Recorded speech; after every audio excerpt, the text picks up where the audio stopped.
sœurs guinéennes, des fois j'ai envie de faire un petit son là pour que ça décolle quoi. Vous comprenez? Et l'autre double là, il m'a dit mais la mère sisters, mais si nous dit qu'on doit être occupé, il y a d'autres mais pas mais nous confions occupé là. Mais comme ordinaire, au gars ça a aussi quand comme pouille là.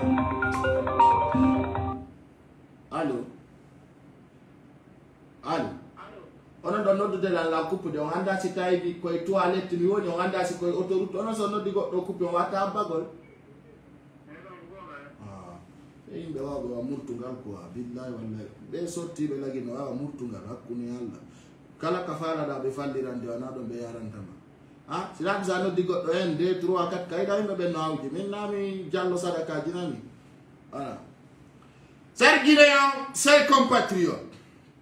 Wambelandar golo saido titron jutali sabuna nyabina yoni kwa wandi nyabingo ka an sari fi nyabingo be wana jutu goku ni yona hirande nyamaku andi sibeni ko hirande mbatti ko ni birta non ko non welirta do non ko hirde kikala wana fi wondo pay ko sare no salmina on lando sidon e jam nokku kalka wondon e ka jodor don o andi tele lagine ka meden buina na por be mota e bab ara be anda ko wola e ko fokita be anda no yara eno wona yarede kwati kontao bui welta ki go sa komono lagine depita ga kita hay goto welta ki sa komono e kono no woni lan kirdu de taw e ndende yewtere nde mi fokita ni do ko yimbe taw hay iye dese ko e birdi de tombe woni na e iye desist c'est-à-dire ko be copier coller c'est-à-dire ko inde yebdeze to be bakke ma don woni dum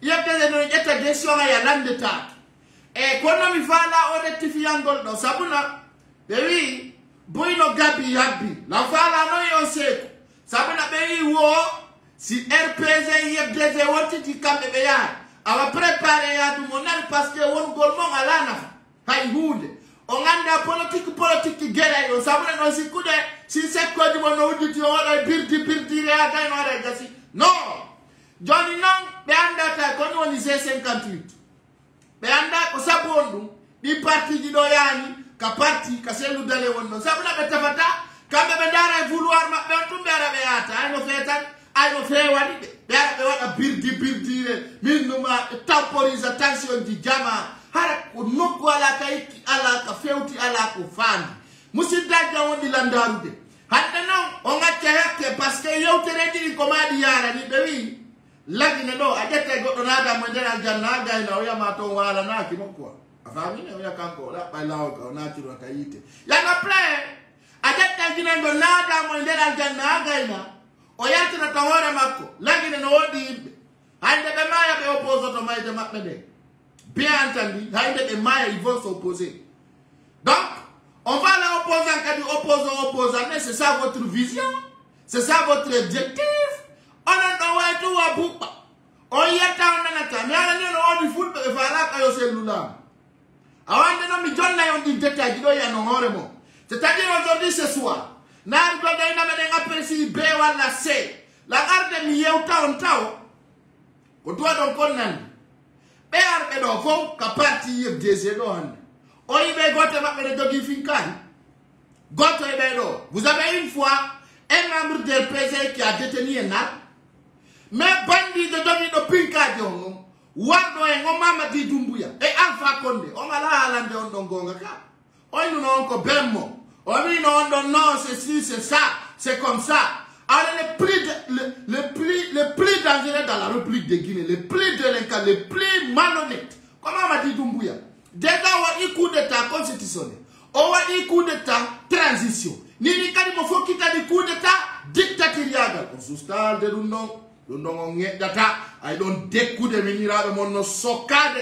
L'undong on a kadu no vos. L'undong no yani on no wala ni on no butani on. So ceux qui n'ont pas fait, ne démasquent on no figure là, mais l'ont fait, tu mourras là, bité me dé. Ok. Alors vous sites à l'ita, berita on gape de féminin de faire l'irano. On faut que tu aies une mi fa bon. So ta no do mere parce que mi pegna na yo vrai mi saboa la detto. Se mi nati do mi ukai faya e mo ana to di non. Yimbe be ganda ko no fioni parce que wata de mobi di non penale.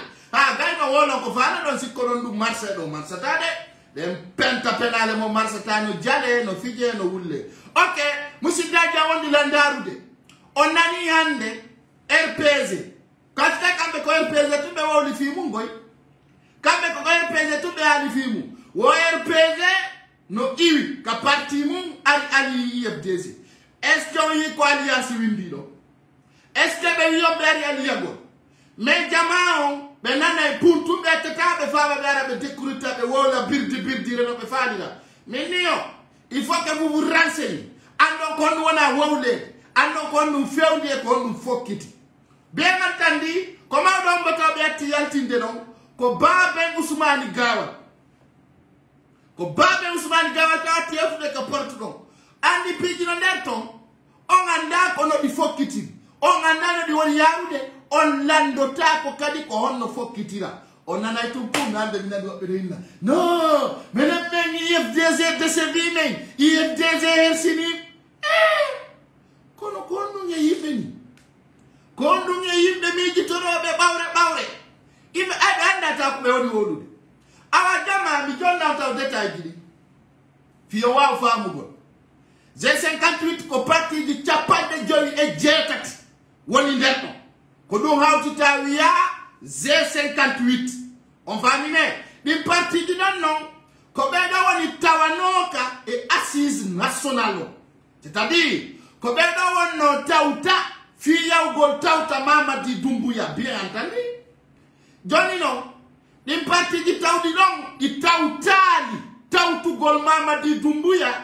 be inni ko honno be gerdata bien entendu fi dartagol Mamadi Doumbouya mais naso nani yoterni parti di capande joli e jeetati no nder lagi e nder di parti di non be desidi be tawtata ko yete ko assise nationale fi tawtugol Mamadi Doumbouya joni no be do haldi yo be forme ko yete ko G58 be wona mojo bere wotere darto tonde fi Mamadi Doumbouya bien entendu kono wuda be fala parce que be andi ko yete ko G57 58 ko hunde bande dole wawde déstabiliser de Mamadi Doumbouya bien entendu joni no do andi Mamadi Doumbouya récupérer no yimbe buy be don ko du woni golle mabbe de gorko si goddu yalti tum be accusation ludal ko be non mi laade tayite mon vrai parce que on va faire de ce qu'on dit suivre votre objectif, votre vision. Aujourd'hui, si c'est nous d'aller opposer à Kiwunde, pourquoi tu t'opposes? Quand on est président de l'IFDC,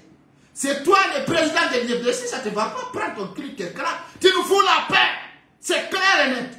Si tu as un anakima, quand c'est nous d'aller entrer, quand nous avons quand c'est nous d'aller entrer comme un cadre, nous n'avons pas de quand tu dis que on a libéré donc Dieu nous n'a donc, quand c'est nous d'aller décider aujourd'hui, cet allié va aller comme ça, je vais rappeler que nous pour nos foot, Albouina na etum pum, hotto dai bap, c'est l'irta la di wana laba, c'est l'irta ko wona be, tata yandu ta ko ndelto, ni wobe no wiya. Non, je cite vraiment l'alliance avec RPZ et l'IFDC.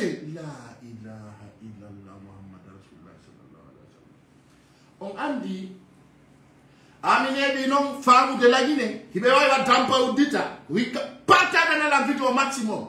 Mi fala o video de ka yo te di matuli bulangi wondi wonde di ala di do sendi te yo te nen au maximum parce que jama on no wodi ko famali be wa ta famude den d'abord enen yiden décide kala mouvement wona o heba dole la Guinée ko sellu dale hikoto yeso jonna ni no ken buino tongen fale take sebinti gol piti di fu kono ko ma wala ne jamao habe andata ko ndum fewdi.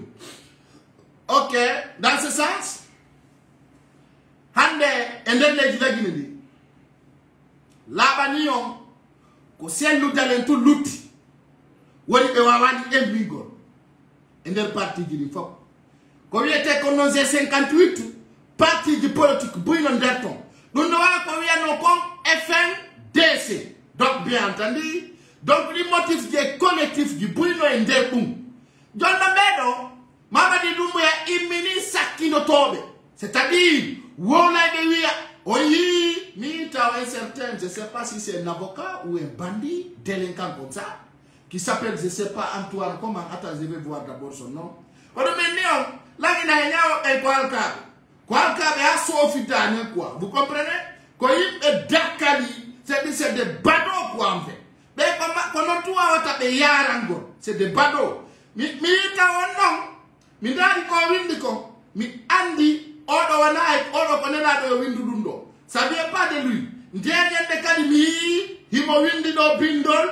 Himo wala ko ala e lawol makko. Kono mi ara e wadu gol fay ma vrai parce que a fait ta. Attendez, comment je vais voir son nom là, ce bandit là. C'est un avocat que je ne connais même pas, un forestier avocat là. Deri makongino fota mianda wa horde. Mi on nonati ni pigita. Minari amitai no. Lagine no hulbini. Lagine no hulbini goy. Lendi no wani grave. Parce que si tu es avocat de winda si kadi bindi penale jido ukindira yimbe. Ara idu no auni. Ara c'est tellement grave. Mais mi da itai mo ami yamo. Mi adanao birdi le ko wadi ko mon avocat jotam ko kanko go windi bi itonya mo de la écrit j'ai regardé j'ai dit ah comment un avocat peut écrire cela o 8 ans ndare ka be yari ton même da ito ay article ma comme parce que la capture mo je vais le voir c'est tout dans mes téléphones o windi taw ko andi tonta ko yimbe fenande be 8 ans wo si tawi RPG Iwi kamate be ari ka IFDG haray be yen ni may be ben fo est-ce que c'est l'oudale qui fikari wari go est-ce que c'est l'oudale qui a pris une arme pour tirer sur quelqu'un mais comme vous êtes des cons des rancilés vous ne veux pas que parce que vous consommez vous goûtez la mienne on fa la kay go to yo iwdon ko yo woni ni ayono no marsande o doni non. Comment be imina sakotobe atata mi taline ti wangal. Comment be imina sakotobe vrai fika di piji do marso ngandi ko mene fo be fala no rekiri tude di piji ma e bandi yagal. Kono mi anga wani be wawali parce que bandi mi nago dum mi jokki. Mi objectif o me vision ko bien déterminé. Goto wakala on bude hunduko. Joni non. Mapunde arani ko yete CNRD. Parce que collectif faut au dimba CNRD Johnny non konda be wata fi déstabilise go limbe be ko alu go la jegi existe à city wi go long hi CRPG uri to ardiga hare jama on be doa ka wad gol allié be doa ka joni dir gol juude be doa ka wad gol ni be doa ka wad gol ni o famine ko dun no be woni wadirde déstabiliser be jama on bien entendu et même personne. Moi, ce que je demande, nous non, mais si RPG arrive au sein de l'IFDG, mais quittez on si nous on doit être qu'on a figuré. Allez, vous êtes des lâches, des satans, des bandits, des en profiteurs. Bien entendu, hande pigi doni manipulu dadi, ko pigi taudi, buino di tigite. Kono me ala ide de, hande donc andi. RPG be déstabiliser nous. Ay go son gerdi ha o wi mi ara mi walli toma. Ay kono kali woni wiude do. Wata pour les maniga buka. Kono woni wiude. Selu dale bara to bara to ka. Joni no do andi taw. Ko dum andi tin taw. Hi do andi be yebe wala di be kankan. Dingirawi, dabola, kurusa. Sigiri selu dale yirabe no ngandi ka kono hekata fi dunno nani be pusiri innocent yimbe taw ko innocent be anda fi ay tous fi politique rien absolument tina be wataba dans le parti yo be aru e attaque selu dale atokun selu dale wada les résistance o wada licence défense selu dale wi yo wana ono woni problème mais c'est nous. C'est nous d'aller pouvoir affronter. Il n'a pas pu faire. On a une réalité. On yintiti. Kon hande. Si des manika de faut quitter, casser nous d'aller. Un simple malhonnête qui joli quand nous voilà là. Bien entendu. on a diara gonga comme on a campagne ko réalité beyata. Mais Cellou Dalein ne peut pas empêcher un citoyen d'être allié. C'est impossible. Je ne plus dire, on me dit que toi, on faut quitter on bien entendu, on respire nos piri. C'est un temps où personne de manika est dans la chaise mako. Alors, nous faisons, on va la opposer à l'an. Et puis, c'est une même personne qui dit, mais faire la paix, on a la dit, mais faire la carrière. Johnny dit la Juda, qu'on fait parce que quand on arrange bien, parce que tu toujours nos opposants, ça les arrange bien. Ça fait leur affaire. On nous arrange bien. Mais ande, sondari, RPZ arc-en-ciel, wana kambetou déplacé, Ari et au parti IFDZ. Aliou Bari notre 58 partis, ko on 58. Ko 58 partis wa di collectif. Fi wawu gol darta gol Mamadi Doumbouya. John Mandare si 58 personnes wali collectif. No ura ne goto ko yata mintu mi dartoto. Bien entendu, j'ai 58 ans, ko 58 partis woni derto. Kono dun no hulbini Mamadi Doumbouya hande. Mamadi Doumbouya ko inodum kako tigi onodou dans sa courbe article fi dire de la transition faut puis parce que mon mapi mo si kudari o déstabiliser fo ko do minio Cellou Dalein reste dénuméré meilleur kala wondo militant makko wala sympathisant wala du no ba Cellou Dalein pourquoi tu te dépasses là-bas fionu si Cellou Dalein lui way wunda den no modani pourquoi tu t'imposes Andiawa na Cellou Dalein wonanda ko horema tu es là pour toi. Donc pour le fouta, nous weli lave des cerveaux. Non binia parce que on kala konando, on te fota andu de sikogonga et sikofenando, on na pum on imodi e bape, on faut kiti. Ko de wonde grave. Wonde grave. John non. La yeu tu on ko do wadi sabo abe do foti. Ko do wadi ata wikadi kaka parti IFDZ be wata fotude. Ko fion no wadi hande licence en puissance au colon Fokiti. En 2009, Alpha Condé, Hariwala la Guinée, qu'on a de participation, manifestation du effet de Calais Guinée. C'est très important parce qu'on dit, ou un autre, à qui le va et nos sorties. Comme on a un piano qui est stade, Fapouno Andi, Cellou Dalein, Sidia, Zambari Doré, Nandi Taïbe, non? Quand on a un collectif, parce qu'il y a des dates civiles ou non, si je vais me déshabiller, être civil, me présenter aux élections présidentielles. Alpha Condé Dari Tawi Dundong, Kogonga, Kodumba Oya Fokitini, et Dadis Camara, Alpha Condé Wadi Topo Makora, gagné de la Guinée. Au Yalti.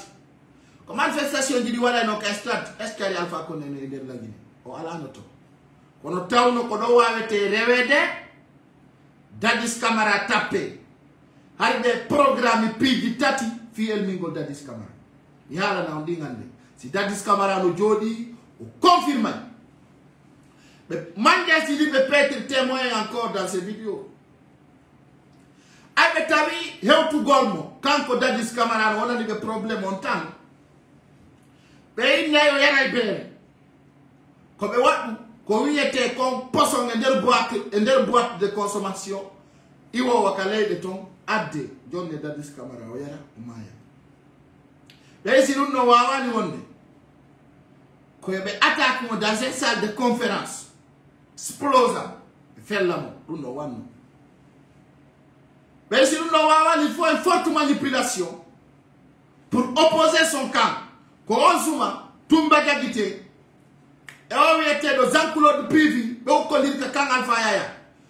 Dadis Camara, Itizankulo, Akilon Zankulo de Pivi, Iti on était dans, et on a prison fait on do, et on a été, Tumba Gagite, on a Mokamba Kamboy.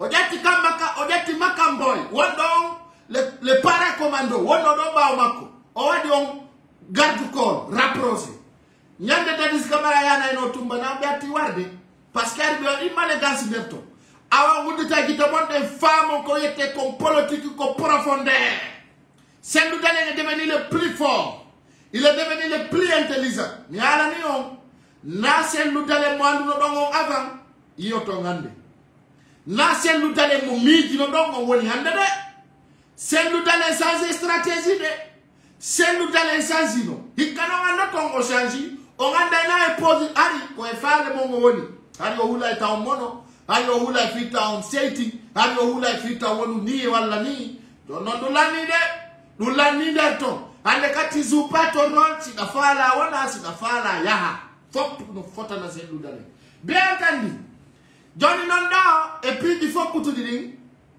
sendi temay on andi ni be ataka do parce que be da tayo tende yewta hande kadi mi degali full ma eo ndara taw tellement que concerneur de mapi mapunde mabbe dans la cité andu gol taw kon woni fi o G58 on andi ande sagati mawdo goddo wawata mo yirtude e nder dambugal oɗon taw ata yewtude ɗon yandintinnayo ko consultation c'est-à-dire ko réunion e waɗi réunion ko ɗum waɗi jaɓaw no duwa famude en wontidi emi ɗo faala ye wontudu ñanda si on nani nde yewtere par ce que mi yande fulɓe buyno moni metti law mi tawi on famani ko wowlako par ce que ɓe ari ɓe maɗɗini on fenade e wona ɗum woni gonga kan ko ɗum metti law ɓe ari ɓe wi on wo RPD IFDG no waɗi alliance honto ɗum waɗa alliance honto ko fenade tawde alaka suudi hay nokku ko fenade tawde yata e programme ngal ñannana hande bien entendu eno ko fottindinni ɓe ka 16 IFDG et puis ɓe garɓe ɗon fof iwruɓe ka RPG wonɓe ɗon cadre ɓe komɓe yambo yiwno ɗon ɗon wonnoɓe ka gouvernement Alpha Condé hombo hande kasori fofana no sokki Diané no sokki Ibrahima Condé no sokki parce que ko ɓen e Mamadi Doumbouya waddi mafia ko ɓen e Mamadi Doumbouya waddi mafia yaaga kamɓe yeydi ko kaydi kamɓe waɗi di deal kamɓe wujjidiri kamɓe falano nangilirde bien entendu ko ɓen ɗon nanga hande citoyen jo simple ɓen ɗon buye maɓɓe ko jonnanoɓe mbuuɗi buye maɓɓe ko jonnanoɓe mbuuɗi hendi yagayni yadi wi aymen hendike buye mon non way kono way buye mon no way wa makanera vous êtes que des caméléons so ngeɓi tun ko miiji ɗon ko ɓernde mo walike on ceka on suppose qu'ils vont dire c'est-à-dire ani ko ɓe wonata profitons en ce moment c'est le moment où on mot de passe du map il faut qu'on s'en profite bien entendu on en profite mais au G58 mo yotton ko hunde tawnde hino mari dole enen ɗo fof en jiɓaki andude contre RPG fewdi enen ɗo fof ɗum goto jiɓinan est ce que no jiɓinma an est ce que ɗa andi contre RPG fewdi ɗa andi niveau RPG on ka mais si tawi hande RPG e parti du politique ɗum fot ɓe tawi ala ka ɓe fotta sina ka 16 IFDG mais qu'est-ce que Sendou Dalein peut dire? Vous êtes que les bienvenus. On est ensemble. Venez, on va mener les combats ensemble. Hande combat là vous fait outil. La Guinée. Hande si tapama do eleche yama. Hi combat là moto si kudon. Nini kono nebiri wo bonani re. Kono transition o nebiri wo kono boni. Mokyanai. Mokyanai feu. Transition ko yo yaw. So nebi yako 15 mois. Ko du woni ko mokani. Et l'ultime encore nous, c'est tout faire pour empêcher Mamadi Doumbouya de tirer au pouvoir. Ko du don woni vision medengo. Ko du doit don femme de nani. Kala wi don transition resisai. On veut que la transition passe sur le bien. Donc ko fenande. C'est des personnes qui ont reçu de l'argent. C'est des personnes qui ont reçu de l'argent. Et les condom, wonanien, faveur mengo. Ko wunde wotere pet. Ko kala arba wi tawta fi ampesu go Mamadi Doumbouya, ay si ko fetudo. Il est mon diemako. Parce que les condom arrangé. Nako be jono to donko. Be famu na lagine fono wanana be. Hande si Mamadi Doumbouya, wadi du bitati, ele bitati. Hare ko mi yiw don der to ay do hande no fewndo.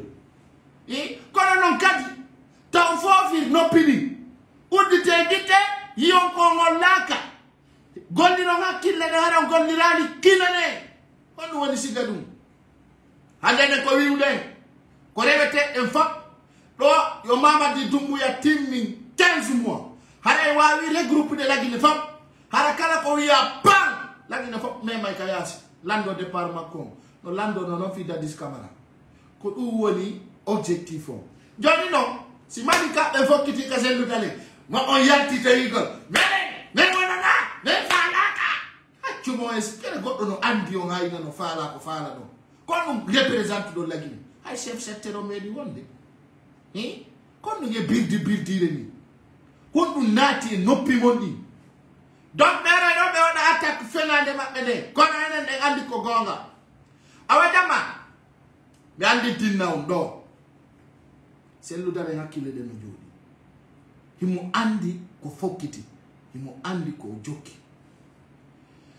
bien senerde kala ko memmintinta fi c'est le dare be jabata utta hande on andi vision mabbe on be andi tabe wata ferenu de c'est le dare ay ko c'est le dare fala ko yo fokkutu dum no tiidi dole buri senerde labité medere. À 11h58, il faut que tu le donnes. Que consultation, c'est-à-dire que John Gol est d'affaires. Que nous avons des fautes qui sont 16h non. Parce que 16h pèse, tombe wata no faute de temps. Faut nous andi ko on tonko. Voilà. Quand 16h pèse et wawa no faute de hara fo heyay. Faut peut-être taper tawata lagine faut remarquer yadna non. Sabuna ande sawi lagine. Première photo profil on c'est nous donner yaltata. Hande sino wowle de fi darte gol Mamadi Doumbouya ko Allah wa ko sen lu dalen wonata en face yiduda anuda falada afalaka. C'est le même escroc aujourd'hui qui critique cela. Django si c'est lu dalen woni président ko benata inna pas ko sare doa kanatu de lerga ko papa makko koni. Mais on s'en fout de ça. Parce que les dit comme on a demandé de déstabiliser mais très fort. Dans ce sens, parce que vision, c'est un terme de si kuno, il y a des événements accueillis de bédon. Parce que quand même, les insialiers de polémique comme un attaquant, bouche à l'oreille. Hunduko et non. So yaïton, beraton, so yaïton, et yaïton koni. Mais bien entendu, ils ont été accueillis comme héros. Héros, Jordan, état d'adhésion. Est-ce que nous avons donc yalti, kofi allié LPG, IFDZ woula? Quand nous avons non, on a fait nous. Oui, avec allié IFDZ LPG, quand nous avons c'est rectifiable. Mais on a LPG fait une partie IFDZ. C'est le gouvernement, les clans mafieux d'Alpha Condé qui était là sur place, qui a pris ces loudales en otage. Même temps, le plus bandit délinquant qui était là, Mamadi Doumbouya, qui a cassé la maison de ces loudales, qui veut casser sa maison à la baie. Mais on va youde.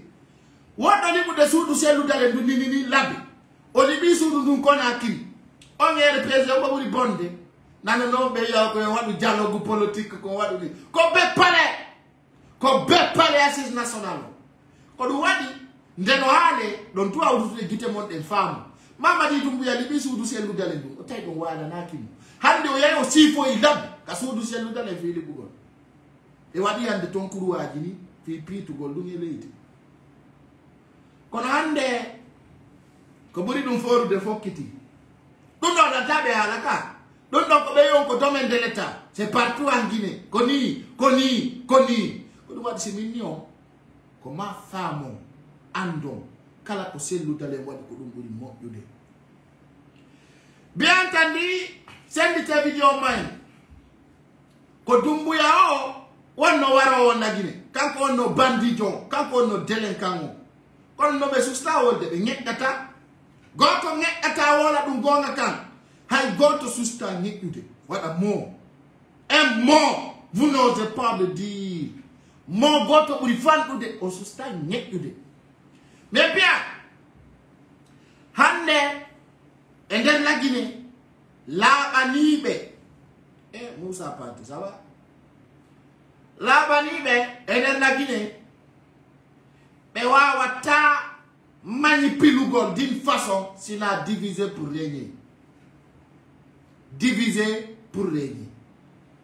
Dans cette stratégie profilon ko selludale G58 non ko yotonko ko motif rebo o dole ko dum do wawata landagol départ Mamadi Doumbouya au pouvoir kanko tum o wiete do G58 ko do wawata wadde collectif lando départ Mamadi Doumbouya au pouvoir dum do woni anti bal makko donno ndero G58 do ko wadi abe yidi ka parti yebdeze ko do tubbe wawno yitude tawata aduna o remarkay ko yida kon do ko be consulti don ko don tu wawayno wawde wonde onon de selludale onon de yebdeze kono yi e wolani fi parti di tawat il faut wano aliou ba ko nandi tay be fo be wolani fi kono ndarion tawi fi wadgo maleganso fi jonnugol ende yimbe be doute o yi ko be woni wiwde selludale l'IFDZ doit pas se allier bien sûr de l'IFDZ et donc elle do fo andu be ngandi na alliance wadi to be do ko ari ko fi code wiete don G58 ko dum woni ko be ardi don be fotti don bien entendu en 2016 Alpha Condé était déplacé de son palais jusqu'à dans la domicile de Selludale. Les images et les vidéos existent bien entendu. No wadi pigi tawdi comment jama on femme jona be ari don e no joni ko be detti di fere enen tawa be do be fon e cadre be wobbe RPG wobbe parti di go be men salmini on hare ko sadi ko toli modon ka 16 IFDZ bien entendu ko dum be hon libe be wi enen joni be do be hande en aldi en tawaka e fi assise nationale en wonana hino ton hunde de wonana en wonana fi 3 ans 3 mois be li kambe be wonana dum do ka be wonana be no joni ko fere on woni ko be jetti tata joni déjà be bi collectif wiete do G58 o collectif wiete do G58 do bedo no wawi nuga amene parti di chapat joye jetati meden lagine no men wonana fi o transition Mamadi Doumbouya do si na wana hande ko IFDZ tout woni wonana est-ce que c'est normal comment vous voyez cela si na hande ko pay ko sare tout woni wonana Mamadi Doumbouya est-ce que ça touche quelque chose mais na hande 3 millions Guinéens wonana Mamadi Doumbouya exemple Andi ça dit quelque chose. Mais si n'a pas de goto petu woni wona ender parti di fo, si n'a pas ko parti goto woni wona Mamadi Doumbouya. Vous voyez, ça va incliner parce que c'est la de population du faut même la Guinée. Bien entendu, kono ande buino to wona namo kono sustan nyude. Parce que les tipie mappe, wana Ousmane Kaba, wana Makanera, nandi taybe non buino to be no fo be nyok ibe, be sustan nyude. Et sous ça parce que c'est bien il tout be ukay faye mabbe mais comment jama on femme o manipulation donc on y o wata yarude parce que si gamen ala ko ara yiltita on andi non ko dum fewndi be falji nayo o dum be nata si goto falji nay duy surtout si tayi mo darede ko dum wadi yewtere jidi ko ma connectondi ando kadi yuri e ko honto di fokkitini awa e antuno hande be jodi kambe wiwbe be tawta Mamadi Doumbouya fi au dire de la transition Nous non hautiti parti qui était con 58 ans, qu'on doit les parti qui 500 et on était 58 partis. Tu pas de guerre parti, on joue yautiti, oui, on a Mamadi Doumbouya. Quand on a que joue inibedon, quand on a apprécié ta Mamadi Doumbouya. Mais quand on a une vidéo maintenant, n'a comme militant à te dire, on a warare. Quand on joue inibedon, e man patron mabbe no jodi France jarade ngala inde makko patron mabbe no jodi France be andi patron mabbe no jodi to ko fe eta donc voilà mo ni mise en cours mo wadana ko ete kon contrandi porto be no ndarde ngandi porto be mari paye tawata balejo on parce que enen ko fewndi ko yete porto do be anda ko arata ko be analyser ko arota be préparer mo enen do fo wo be halte comme be mon préparer fi tugol Mamadi Doumbouya hay goto ko tarete Mamadi Doumbouya ité Tol avait commencé de le faire mais plusieurs personnes l'ont empêché parce qu'il n'avait pas la vision comme il faut on va les coordonnées qui doit aller parce que ces éléments n'ont pas dit la vérité au terrain hande copie du tatipet Wawata empêche de Mamadi Doumbouya frappe moi yona. Tawata quand côté qu'il s'est senti frappé. Bien entendu, puis du tati. Quand c'est là qu'il ne faut pouyalti, l'andi que départ Macron, au tawa de Guinée doit goto, haika semblant, wananam. Feka nini, e wawi wad golum no hande Guinée doit goto wananam. Ala Guinée doit wala tafi Mamadi Doumbouya ta onti gino welti. Deuxièmement, ko si tawi lagine hebi embargo tidudo tawai di piji di fondo satti ara fuse bota sina lorra e merde nini ko don fewdi den lagine nini ko landi sa way no ande o telephone do ko semmi jango sa ari ador 7000 de ina no tawai jemmum beydi sa fala soda sa soda ri kande nyande faddi jango sa ari ata wonti 9000 dum no ko programme dum no sattiri no fokkitiri no nyande o awa doka di piji kadi dodi Mamadi Doumbouya ko lorru gol jamao jona mo lorrude fewde doni ni mo lorrude pitu gol ciudi lantu gol lawi dum ino wadde dum ko konati à l'intérieur fop hino tampi hande ko nafigijo bi mo hulata hersata tum neddo bundo mo anda ko faala tum inata vivu Mamadi Doumbouya parce que Allah no tagi hudabe di piji tati do rado to lando jonnon daron taw sinji wonde bi yaltude kalamu makko bidde bete tano mari nyije ko elamu Mamadi Doumbouya yide juldo no yalta pullo nata chrétien yaga ko elamu Mamadi Doumbouya yide dum ko elamu Mamadi Doumbouya yide di piji do ene ngade ngandadu lamu alfa konde sakki dari hande nanani dum hande en nanani dum o hikago nande dum hikago elamu Mamadi Doumbouya ko dum wonni lamu makongo c'est un signe de malheur. C'est un signe de malheur. Ala kandara ta Mamadi Doumbouya aya ka ujalbi gokuni ayatani ko jalbi ni ayata. Kaida mo munibiti. Imu hulbini. Waitu wa kuli. Ala wailino mo heba ale dubi chapande juro. Ala watinu mo kuli bale wikis. Mamadi Doumbouya nyande mo pa mo baben tamba Jakaria nyande obe nandita ikula. Nyande fini wetu obe hulbini. Nyande fini wetu ya baben tamba Jakaria. Hulbini ha sofida. Hulbini ha ari wulli. Hulbini ha hauni. Baben tamba Jakaria sayidum no bawli no hulbini. Dare mawdo nani. Ko nyande ida dare tu. Wona hulbinori. Hulbini ha. Donc dans ce sens, va dire à ton père devant à l'école. Moi, je peux enseigner ton père, enseigner ton arrière-grand-père. Malgré tout, vous me traitez d'illettré, mais vous me suivez matin comme soir. Vous comprenez? C'est moi l'illettré international.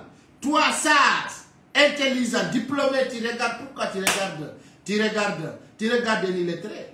Attends, je vais te bloquer même tout de suite, tu seras sur ma part. Parce qu'on a dit à me bloquer. Juste parce que c'est bloqué, on soigne de ton cabane. Mais là, netto, déteste tout là. Atito tamundara là, il bloque. Parce qu'elle a dit soigné ma quoi. c'est juste ça tan bloquant hakune Allah dum don tout sina dum min da dekona mi do bloquer ma direct mais l'humanité parce que si mi bloquer ma asi kayaray koko wada ko mon bêtise do metti la ngam bloquement ko dum no tungata mi bloquer sina dum año etum bloquer ma c'est des putains de merde la andi sorry be jogiti gay fo compte di kono taw mi andi ani gay si mi antaw il faut di on lapude ala andi do CNRD budila nder mon no woni no fem pordon no fenir ton no wadi ton birdi e no kanore am do atawa ko moko baajo de her satano jodi ni no fima sisa de joddon ne nawono yernude lam di gorejo bibbe mabbe mi wondo be wattude ligne innugol yo kikalaji accu bandi yagal yo accu détournugol ba yorumi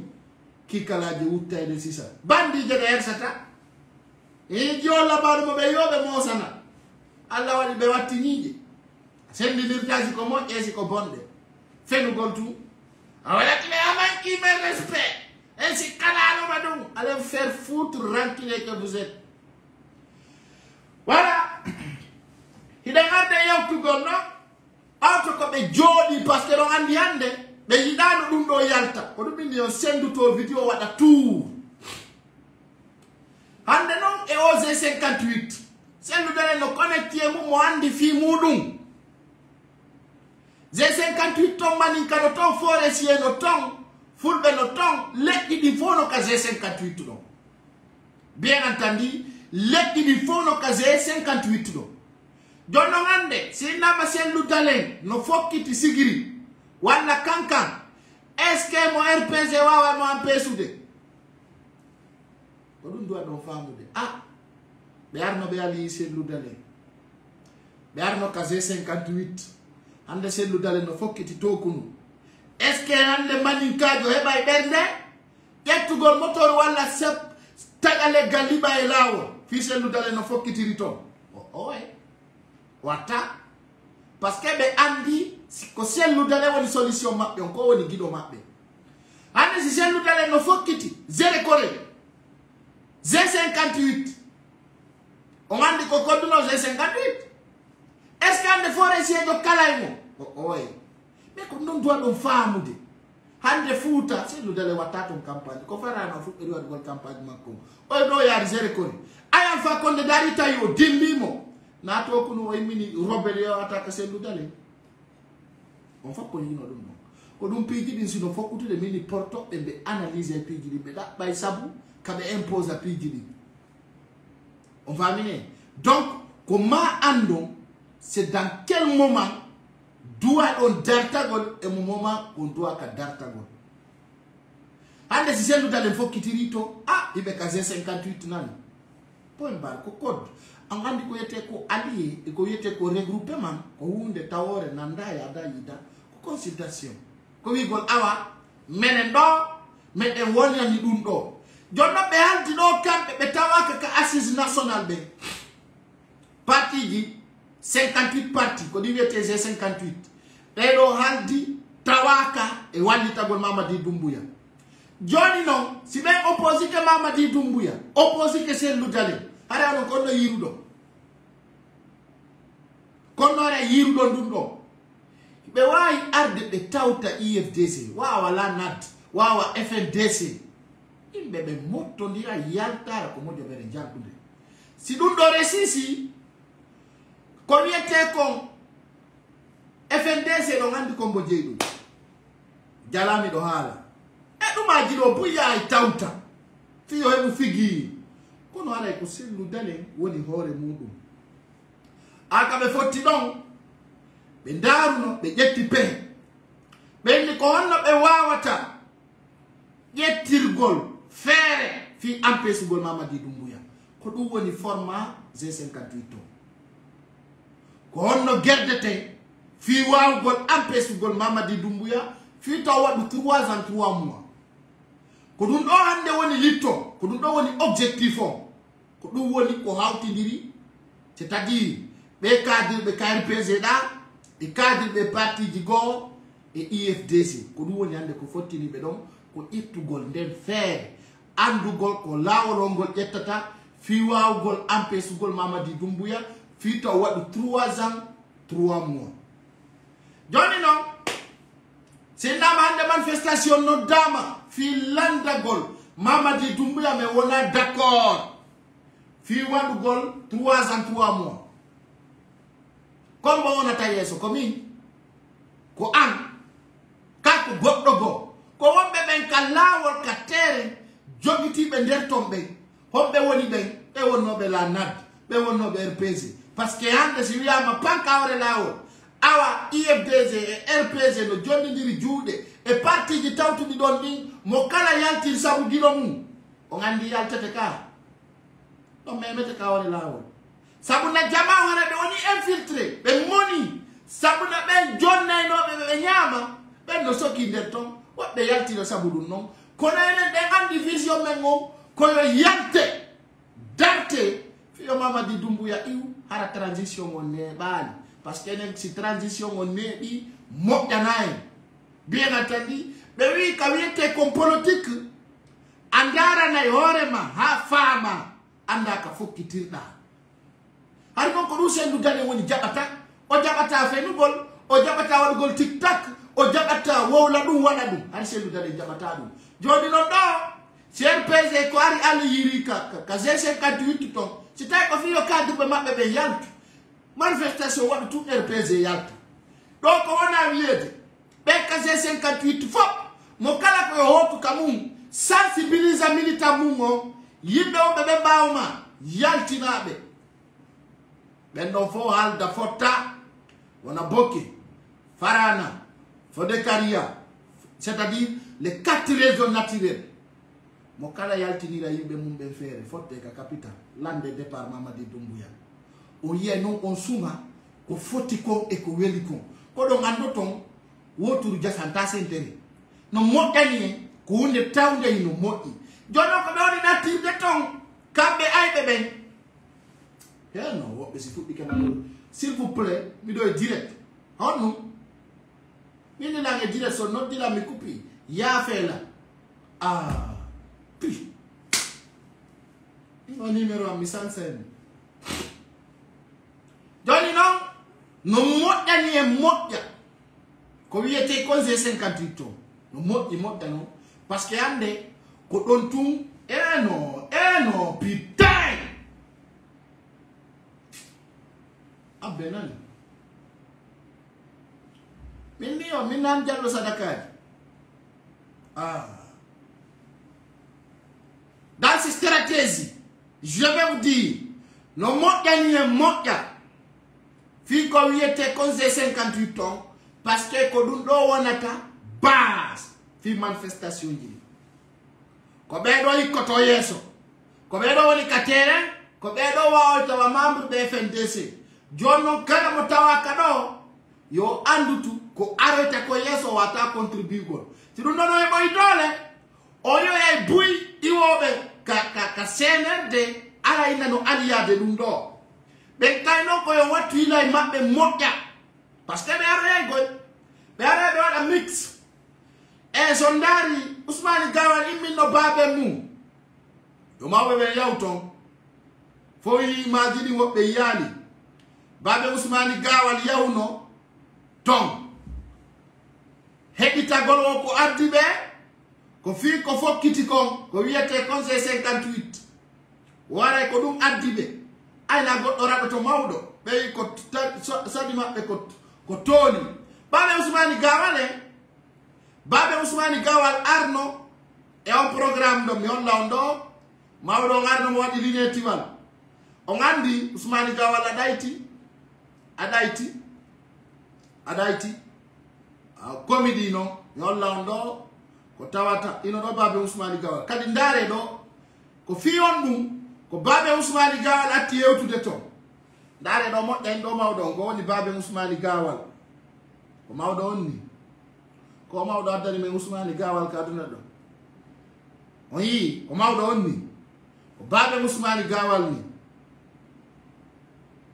hino mawɗo o mawɗo ɗo warno to o yii ko baabe Ousmane Gawal ni ɓe hande ɓe meeɗa présentade e assemblée IFDG kono waɗi si min ni o fi OG 58 no duwa mawninede jokke wallitoɗen président Sendou Dane no ɗum ɗo ñiiɓira e nder leydi Conakry ndi par ce que ɗum ɗo wulɓini CNRD goy OG 58 ɓe andi ko pilewal njalal wongal ɓe déstabilise ude très fort hein, je vous mens pas.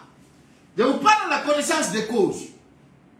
Mawɗo yawno ko Ousmane Gawal non immini ɓe andi sago maɓɓe nu ko yimɓe ɓe yiwɓe ɗo sabotaɓe walla attaque ɓe par ce que ino vision CNRD o ngari ɓeɓe ɗo si ari ton innama ko baɓe Ousmane Gawal o ton pay ko ara tension on no monti woni ton pay koye ko ara ɓende nden no yaawi yana ɓe mawɓe huwaɓe tana ɓe ara ɓe mawɓa ko nder ton konno fof ɓe naɓa maison centrale c'était leur objectif leur vision ko manipulation jalɗuɗo o mawɗo ɗo ari kono o ɗaɓɓata hande filamu honɗum mawɗo wonɗo yarde tout gordo baɓe Ousmane Gawal mawɗo wona ɗo jogitede siya wara kamɓe kadi ɓe ari ƴettugol feere fi ko wiya kon G58 sendite may o gaddi ɗum ɗo ko Ousmane Gawal immini ɓe yo ɓe ar ɓe jentito ko woni kon feƴƴude ɓe naɓa ɓe waɗa ɓe contirandi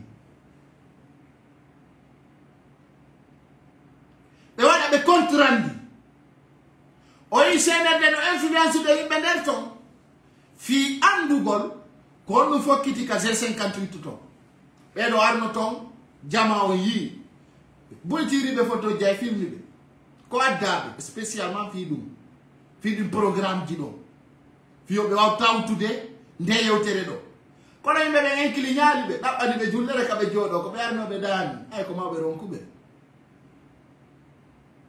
on famine non ko fenande on vidéo mo yetton ɓe yiya ɗon tambano ataka ko fenande ɓe ara yo yewtugol ɗum fiyo waw famude ko ancien vidéo noon tamba ataka ka e nokku gotum fenande fus ancien vidéo wonɗo yiide ɗo donc baɓe Ousmane Gawal arno ton fi wawgol heɗitagol ko wonno feɓɓude nder ɗon kon donc jama o waw famude manipulation mo CNRD fokkintinni o ko manipulation tiɗuɗo doole manipulation tawowo ko catastrophe kono Allah waɗi sukaɓe waɗali ɓe hay fus rien absolument nemali ɓe darali ɓe jokki haaju mum sukaɓe no weltana fi ɗum ɗo yeah donc dans ce sens jama yo faamu hande CNRD décision maɓɓe on c'est comment diviser les Guinéens donc la Guinée non ka fokkiti ɗo ko enen duwa faamude anda sabuna hande on nani ay o G58 ɗo départ ɓe waɗi consultation ɓe fokkiti ɓe yaadi programme ji ɗi on famine ɓe andi donc ko nokkum kaari ko fokkiti ko tawata no mari doole ɗum ɗo empesay CNRD o G58 non fokkutuɗo ɗo ko jama on andu ça c'est notre défense waɗi si mi inni ka debi kala wiɗo wonana ɗum ɗo ara mo wonani Mamadi Doumbouya c'est clair et net je vous cache pas toute une personne qui dit il n'est pas pour ce que Sendou Dane propose andu toon ɗo ara no wonani ɓe noddoɓe laara anda langue direct ɗum ɗo ko tampingol lam allo oui ɓe nodda ɗo partout dans les trucs pour m'empêcher CNRD ko yimɓe feetuɓe quoi et puis nder la Guinée ko numéro extérieur tout ɓe jogiti hay Doumbouya ko numéro France jogiti ɗa numéro la Guinée de numéro la Guinée ko jogiti ko non c'est pour la forme vous voyez eh non hey s'il vous plaît acte noddugol lan si langue direct ala fi on wawa ampe sugore ko mi ngala ni kala ko propose ɗo mi ara mi démentisa hakkunde en Allah CNRD mi harnayo aduna CNRD andala je vais vous fatiguer c'est moi qui le dis on tertoto o numéro oyne on tertoto walli non to yaro gonga ka son jaɓiya son jaɓali may kono ronkata min mi ronkata wallahi buyɓe ton ko numéro je CNRD ɓe jogiti si ɓe yiɗɗa haalde gonga kam ils vont tenter de t'interrompre marsata non marsatano jale marsatano fese et puis ko be andi ko gonga kam fokiti o abe andi hande be wawata kalude vidéo am be wawata signal goddo tawata be freda vidéo am ko be wawi ko wadugol piji gono der ton tawata marsata dano so ndari ni wano ina te do wuri kimbi bari gollo o ton ka sener de ton mo buyandi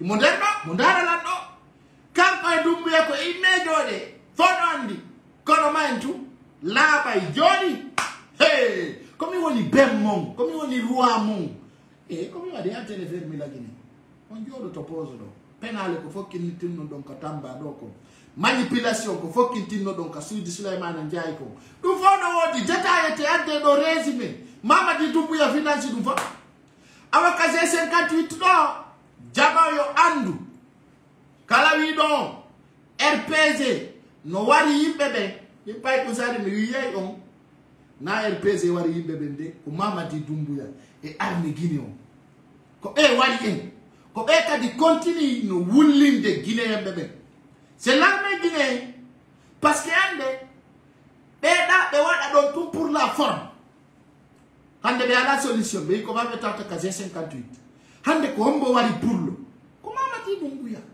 himo wadde kadi catastrophe ko andira ko woni bude cuudi yattina miskinobe ande dare ka woni be suudu sendu dare hombe nata no kander ko min jerato ma dampa miranji kono Mamadi Doumbouya mono no sendu dare ça aujourd'hui je vais le dire ici je voulais pas dire mais il faut que je le dise Mamadi Doumbouya ko mono no sendu dare parce que tout simplement ko Mamadi Doumbouya on ko wiete comme troisième mandat. C'est-à-dire c'est un polo de Mamadi Doumbouya. C'était mafia de Mamadi Doumbouya. Qui était dit Mamadi Doumbouya won au troisième mandat. Quand nous avons dans le ciel parce que le ciel empêche le troisième mandat de la République guinéenne. Quand nous avons il n'a pas pu désirer. Son dernier wano wiete do on wiete Amara était effacé, c'est con était effacé parce que il a dit c'est le dernier faisait de collaborer de l'humiliation de son papa. C'est le dernier wol no donga ka c'est une grande personnalité qu'on a tout considérant qu'il est soyez les jeunes inconscients comme ça. Quand on me raconte des fois, il se pose des questions. Comment s'y tomber dans ça? Quand on tout le monde parce que Mamadi Doumbouya, Hari Alpha Condé, préparé mon fils Gol, troisième mandat Macron. Alpha Condé avait dit dans ses discours, je ne laisserai pas la Guinée dans les mains de certains ministres. Les vidéos existent. Mamadi Doumbouya avait raclé tout le monde pour se planifier, pour rester au pouvoir, pour toujours, pour la vie. Et au Yédinon, au 21e siècle, on a Marsata. En tout cas, président Seloudalé Gandidou, il a quitté le pays. On est trop tard. Mais on va attendre de Kalina Goudé. John no Bouy no fa la yal today. Bous no fa la yal to go. On ne va pas yal today. Il y a plusieurs ministres qui veulent sortir. Il ne peut pas sortir. Il va pas yal today. Donc, il faut voir encore comme G58 ans. On n'est pas au président Seloudalé. Kala ko wiye jaben dum nunnen dum famondire hore dum wonanen dum ko dum don wawata en wallude ko dum no wawata en wadande hunde tawnde ko sincère et clair awatande la yidi Seloudalé aida opinion makko awatande la yidi Seloudalé ngala bawo makko donc are ko torondirde enen do fo ko anduden kon na RPG wadi di problème du faux. Wombo wadi dum ko Mamadi Doumbouya et cadre clan composé wonno be mbaw Alpha Condé. Anda si mani ka jo ni aray ka IFDZ. Dena be nan be aray de ko fi G58 adibe do. Kono hudabe be ari be manipulinde yewtere do. Few be ari be manipuli be wi no RPG no ali IFDZ. Be mélange fort. Mais non, moins de... Non, mais on est d'accord. Comme un fait, Michel, il y a des zéros. Les bourrons non sous du ciel de l'endou. Eh, vous ne m'osez. Faire mon parti, ma, les bourrons sous du ma. Mais dis donc, on y gagne ma. Yo qui dit les gonga musique. Pour le nom, il y a comme métier. Ah, on lit sous du ma, hagaï. Ta petite douée lady. Taille de ben de moualak. Ya ka village ma, ka région ma. Il n'y a pas sous du mandou. Et à faire mi parti ma, ben di do kombo budi wonde danger. A do tay tum ay mi do monanima. Mi do fala ma harnude aduna. Mi piti suudu ma loi ala justice zéro. Mi pita do mi watta mbuku lay di yalta fus ay mi do mari dole. Et a do mi faire mi parti ma. Fita dartola be di do kombo budi. Awadama Mama di Doumbouya est conforme qu'on va dire que nous yon d'aide. Vous dites donc comment y a ce que vous avez mélangé là, vous allez boire. On y a rien donc dit on va porte à pori. On y a rien que dit donc parce que l'on a dit le jour mi ande kotata mi ya gino malhonnête ne joro na. Vous voulez empêcher Mama di Doumbouya de réussir la transition. La ilaha illallah Muhammad Rasulullah sallallahu alayhi wa sallam. Mais quel téti, quelle pagaille. Comment vous pouvez prononcer ça? Mais il y a un guide qui me fait là en paix soudé. Mamadi Doumbouya réussit la transition. Mais en paix c'est Mamadi Doumbouya parce qu'il veut faire la dictature. Il ne veut pas faire une transition. Contre Aduna ou une transition mon 4 ans. Honto yi don. Honto yi don. Transition au 4 ans. On m'a dit jamais. On m'a dit Alpha Condé a no baouri fi bon nous golo parti FDZ Marsal. Donc, ce que je vais vous rappeler, aux 58 d'or, Harabi Andi, on Andi Kola Biderton Kong. On Andi Kola Biderton Kong.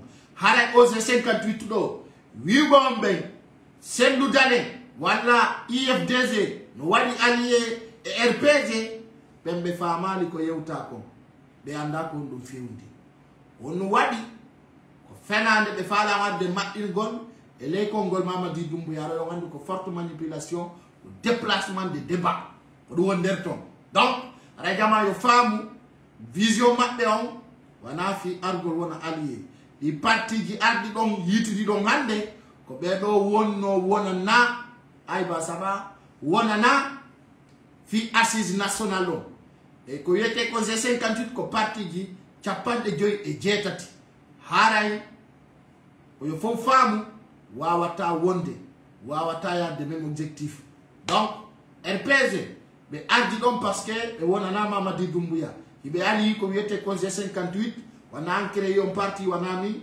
hande sinama parti politique jidi no noddita RPG no hani notagol IFDZ no hani notagol. Donc, arbe don ben kadi. O yiko be ari ko be ari be neyi, be neti, be bawo, o selu dalen desi di wo. Hare be ala yawtude dum, hare ko dum yewtini be don. Ko be arbe wallindira, be jonnidira juude, fino be empêchira Mamadi Doumbouya. Hare ko dum yewtini don RPG nani. Donc, hare yo andu dum don ko dum woni nder ton. Ta jama on sikku ko be wonbe arde do. Hi, moi je suis décidé l'IFDZ. Toujours le décis soit décis. Parce que quand tu ne crois pas, tu seras toujours décis. Donc, à la diamant que les femmes, c'est le dalin, ils sont en et conscient. Donc, quand on s'écoute, nous avons dit, wadani fous, qu'on y voit. Donc, le diamant en doudoun, donc, qu'on doit une réalité. Si nous gassi, Moussi Dadja, on est l'andaroude, la guinée, il faut quitter là, forte manipulation, il faut quitter. Mamadi Doumbouya débloqué Koyata 500 millions de francs. Fi John Golkadi, les communicants manipulateurs. Koyo andu du don non. En doit ma femme de ou dita ki le menden. Enen e RPG wana en anniversaire. Ay enen e lutata et opposagol. Bien entendu. Enen e RPG wana ay bemen. RPG wana yi etawbe ko be anniversaire men hande kadi. Gagnons même balé donc ko Alpha Condé ali. Alpha Condé non, hiden andi ko mbonangimo e ko honno jogitorimo. Foppu no andi.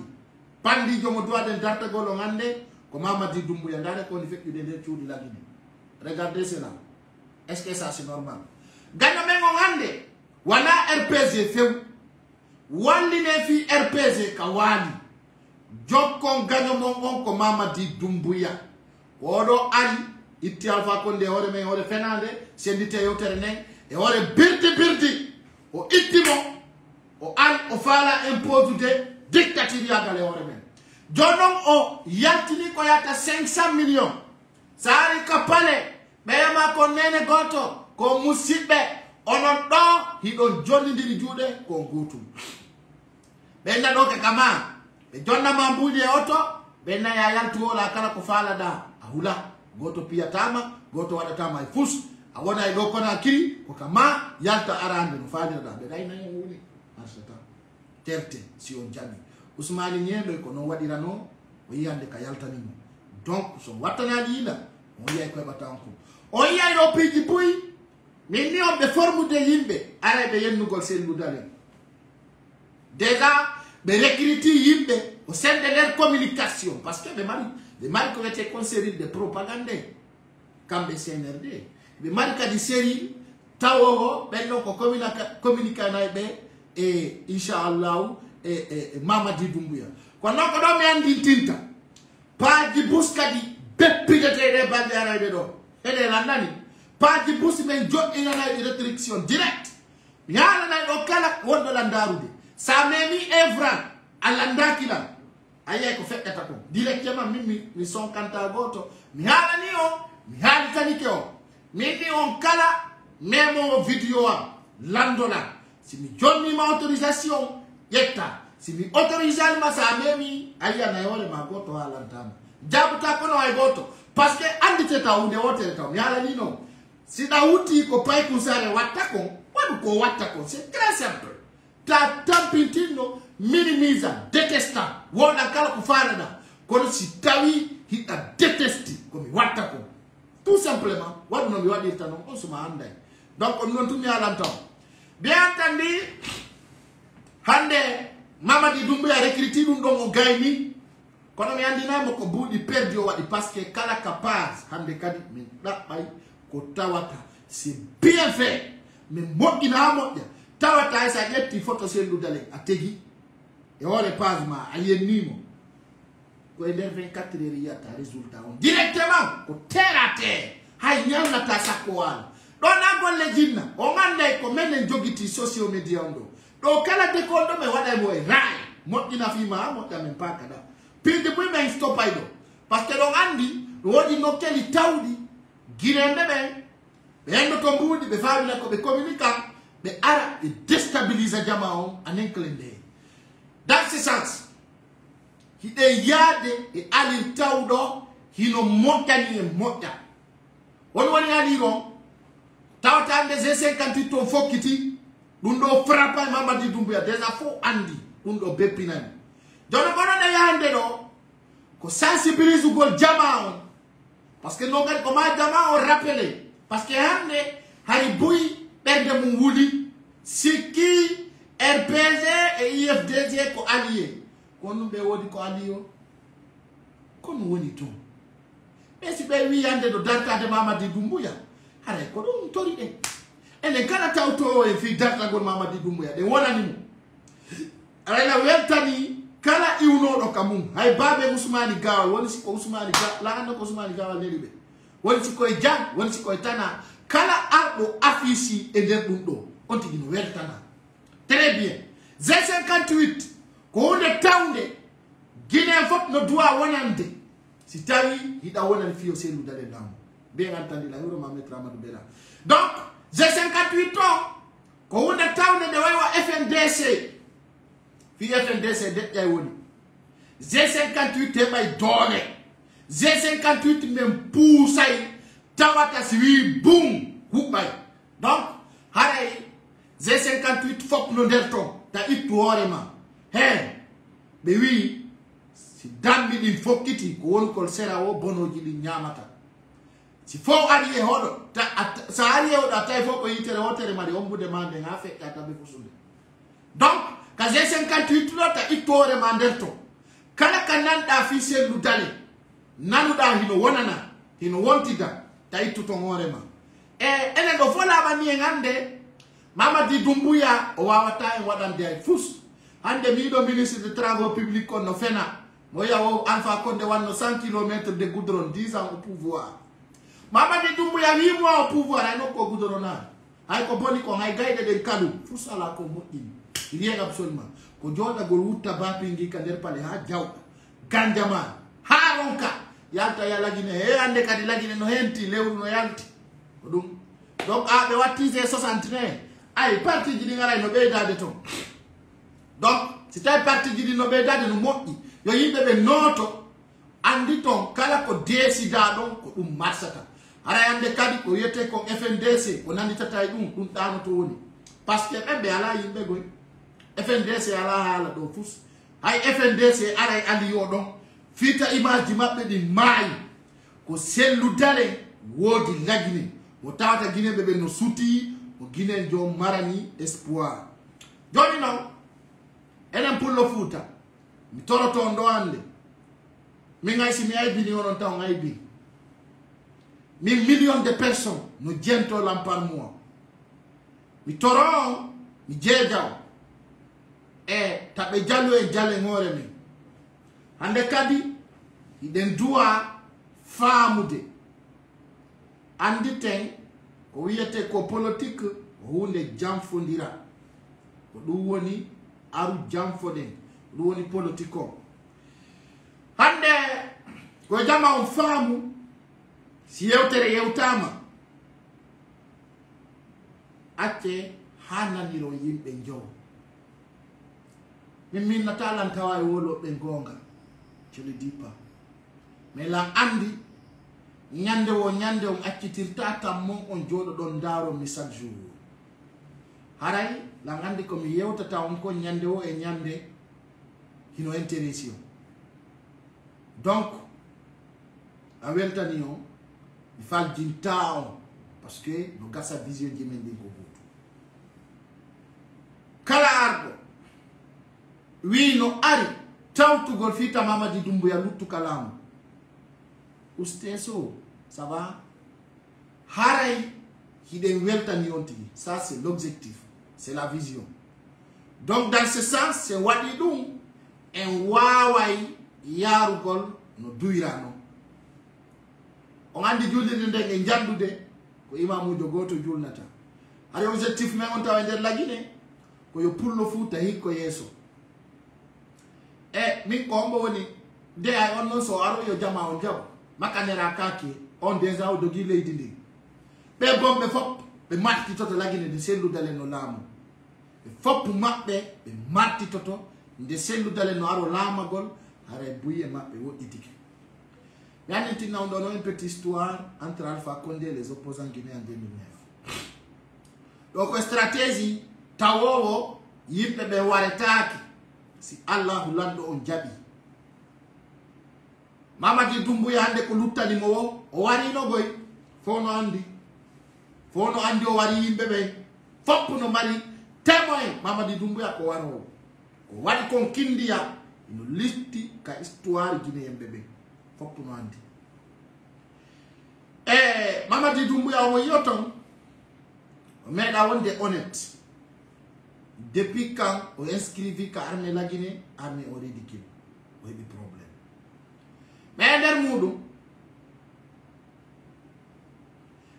mudu jama on no doit famude ko enen e criminel jo mardi affaire wadi présidentiel lu dalen ko alla walla tam dandamu pijigo na do ngarayno yo mandi ko soki kon kasori fofana accata e goto sananu menen wanandi ugina yorema sina do nganana ko be wi ko rasedo donc Mamadi Doumbouya odo communauté nationale et internationale wali toto en wakilo den fino itiremo are non j'ai 58 to aduna o calendrier mabbe on fino manifestor tek endroit du public déjà ministre de la sécurité on Bassirou Diallo henda pare oui wara be préparer de moja fi manifestation diara di endroit public ji ay la ngandi jama manifesto to akude yalla ya nyande woɓɓe yaltuno dixi fo yiwno ɗo jama on yalta e moƴƴa ka G58 ɗo joni noon si jama on yalti haray ɗum koye adna Allah on fof par ce que fewno ɗo ni lagine ala ambassade hay nokku ala ka lagine mari ambassade donc ɗum noon kadi ko buyi ala noon musidɓe wonɓe landarude tanki men ɗin no woɗɗade e mi andintinna on ay mi yoɗo landike si mi halata fi umwawa mi wolata o fi oyneteɗo Mokoso on andi yade biver international si goɗɗo woni taw e pays tawi pays makko yiɗamo tawata Mokoso ko fenade tun halata. Pourquoi les Ivoiriens se mêlent dans les affaires des Guinéens? Vous comprenez? Mokoso que vous voyez, c'est un pasteur comme Tamba Jakaria, c'est des pasteurs mafieux. Même dans leur propre pays, personne ne les respecte. Quand aujourd'hui je vois un Mokoso ivoirien qui déplace les mots en partant jusqu'en Guinée, humilier les gens, parce que tout simplement, il s'appelle le pasteur de Facebook. Il n'est pas un pasteur aux églises. C'est pour cela aujourd'hui, il y a des vieux pères sur les réseaux sociaux, il doit aller à la retraite. Comme Mokoso et plusieurs de sa génération là, doit aller à la retraite. Parce que donc Andy, Makir Maté en Posac, quand vous prenez Mokoso, un soulard buveur qui s'appelle pasteur ivoirien, ça fait pitié. Un pasteur qui n'a pas d'église. Un pasteur qui n'est pas reconnu par des pasteurs. Donc, ça fait très très grave. Aujourd'hui, quand vous prenez Mokoso, quand vous prenez qui s'appelle Tamba Jakaria là, c'est des faux pasteurs. C'est des pasteurs qui ne connaissent même pas la rôle d'un pasteur. Quand ils vous parlent de pasteurs, vous voyez même l'absence de pasteurs dans leur visage. C'est des bandits. C'est des bandits réunis qui s'imposent comme ça dans ces natures, qui se disent pasteurs. C'est des faux pasteurs, hein. Ce n'est pas des vrais pasteurs. J'ai dit Tamba et Mokoso, c'est des deux bandits qui doivent se défendre. Ils sont dans le même vol. Ils sont dans le même sens. C'est pour cela, moi, je ne vais pas parler des pasteurs Mokoso. Soi-disant pasteur Mokoso. Il n'est même pas pasteur. C'est un simple blogueur buveur de l'encore ivoirien qui s'appelle Mokoso. Je vous dirais, c'est un simple buveur. Mokoso, c'est un buveur de l'encore qui se flanque derrière son studio. Il dit, moi, je suis pasteur, je vais vous bénir. Je me rappelle un petit qui s'appelle Apuchou, qui l'a redressé très bien. Donc, ces jours-ci, les Ivoiriens ont compris qui est Mokoso. C'est des simples bandits. Quand je vous dis Mokoso et Tamba Jakaria, c'est des personnes qui font de la blabla. C'est des personnes que l'Afrique ne considère même pas. Ils ne sont même pas dans la nouvelle génération, c'est des vieux pères qui doivent aller à la retraite. J'ai vu Mokoso se prononcer sur le cas de Umwawa. Ça fait pitié. Parce que d'abord, il se prononce dans un sujet qu'il ne connaît même pas. Il ne connaît même pas les vraies histoires. C'est un simple personne qui se mêle à faire des femmes, à faire des vieux. Mokoso a mélangé tous les Ivoiriens. Partout là tu vas en Côte d'Ivoire, tu vois ce problème. C'est un simple buveur de l'alcool qui se déplace de continent et de continent pour créer des problèmes. Mokoso que vous voyez là, je vous dis, hein, il est grave. Il a un problème mental, je vous dis. Donc, j'ai suivi un de ses vidéos. Il y a des gens qui m'ont envoyé un de ses vidéos, bien sûr. Là où il dit les femmes guinéennes, les filles guinéennes, ceci, c'est ça. Donc, Mokoso, même là où il vous parle, là, il est en train de vendre sa petite fille. Hein. Tout le monde le sait. Plusieurs Ivoiriens ont pris des témoignages.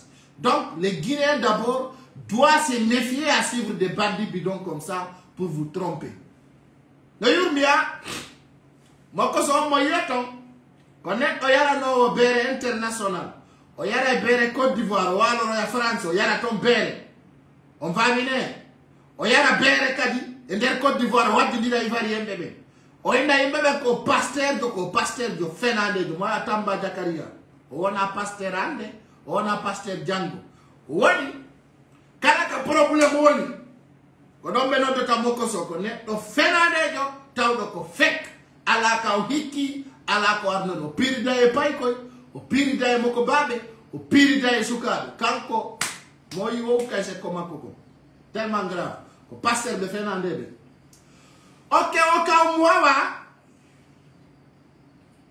o wonani sérieux o woni sérieux wonno komi yewti on mi inni dabbude ala ko balɗe tati fi Wawa o CNRD no ɓawo mum ɗum ɗon noon miɗo wawi wondirde Mamady Doumbouya no yeeso e ɓaawo waɗi simi wawli ɗum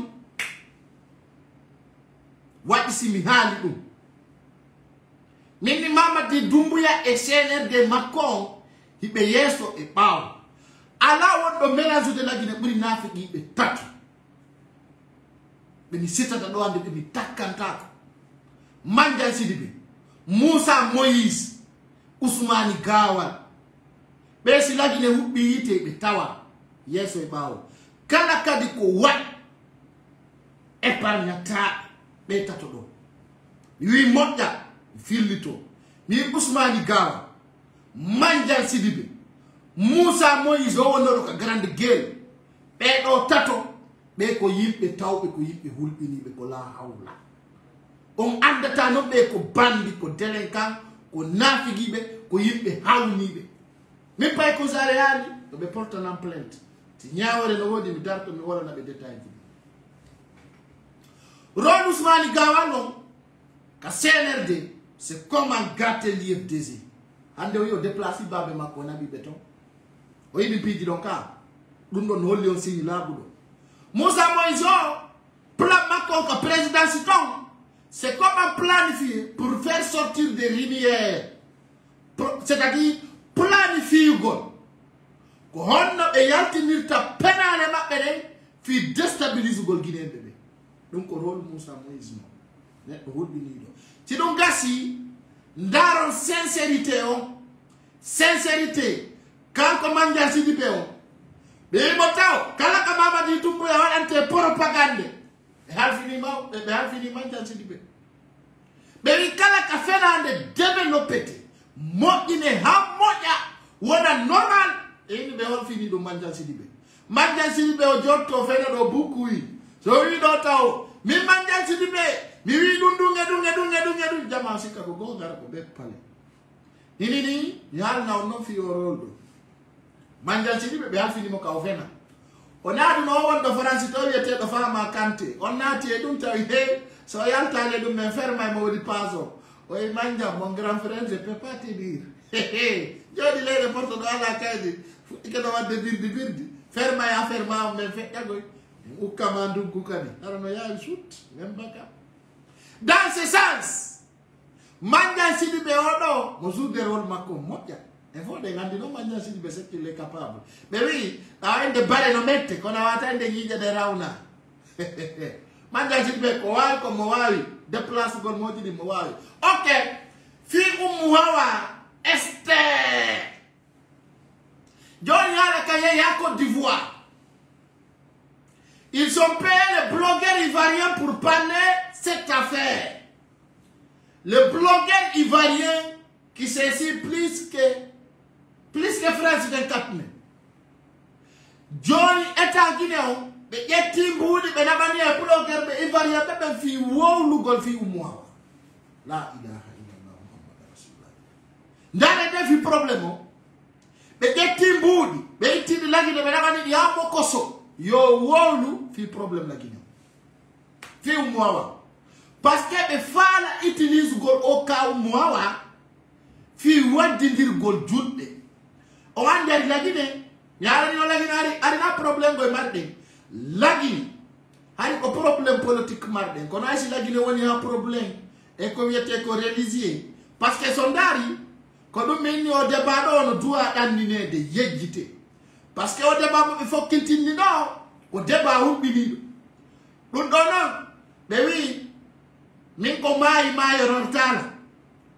ko woni maayorde o maaya moore mum ton ɓe wi min goto waɗa talantemedere surram mi jaɓata ɗum few Wawa a arta ya hewtita Uyo laɓani wa yuti do laɓi ronki mayde ko ɓuri mi andude ɗum womaɓɓe fuuta duwata ko fenade hakkudañe Allah ummo hawa yayi ka wonata billahi wallahi tallahi fima min fima haninala ummo hawa arta ya hewta ɗum e ka goto son joore mum mbeɗen noon fi ummo hawa bonnata men aduna ummo hawa e tamba andi tamba no hawa tambanaya dekko beere yayi ka dekkanteɗo beere hatta yarani koma yarani lagina ɗo ka yaani won e téléchargement ko yiyata ko lagina yiyata ɗum ay nokku donc so yo yaari ton haɗa ɓeɓe lingire wo ko ɓemɓe halfini ummo hawa bien entandi ummo hawa joni o puusi probléme ha o yaari Côte d'Ivoire enen ɗo ɗum ɗo feƴƴi haala men